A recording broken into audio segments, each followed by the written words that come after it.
শুভ বিজয় দিবস।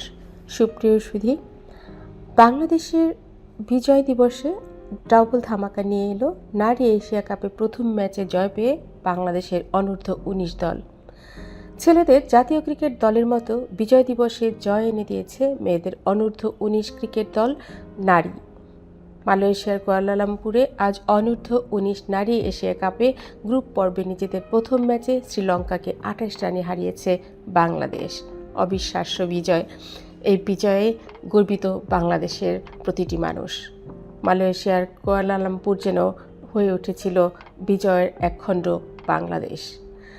বায়োমাস ওভালে বৃষ্টির কারণে 17 ওভারে নেমে আসা ম্যাচে প্রথমে ব্যাট করে বাংলাদেশ তোলে 9 উইকেটে 122 রান। তাড়া করতে নেমে শ্রীলঙ্কার ইনিংস থামে 8 উইকেটে 94 রানে। রান তাড়ায় শ্রীলঙ্কা 7 ওভারেই তুলে ফেলেছিল 2 উইকেটে 47 রান। তবে ফারজানা ইয়াসমিন, সুমাইয়া আক্তারদের 8-60 বোলিংয়ে রানের গতি হারিয়ে ধারাবাহিকভাবে উইকেটও হারাতে শুরু করে শ্রীলঙ্কা। কে জানতো বাংলাদেশ শেষ পর্যন্ত জিতে যাবে?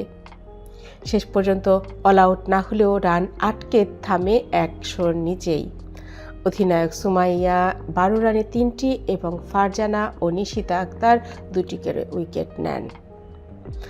এর আগে টস হেরে ব্যাট করতে নামা বাংলাদেশের রান 100-র উপরে নিয়ে যায় 4টি ছোট ছোট ইনিংস।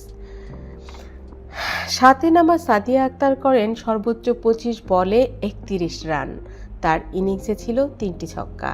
এছাড়া আফিয়া আসিমা 23 বলে 25, সুমাইয়া আক্তার 21 বলে 24 এবং মোসাম্মদ ইভা 19 বলে 18 রান করেন। টুর্নামেন্টে বাংলাদেশের পরের ম্যাচ এত চমৎকারভাবে এগিয়ে গিয়েছে যে কিচ্ছু বলার নেই।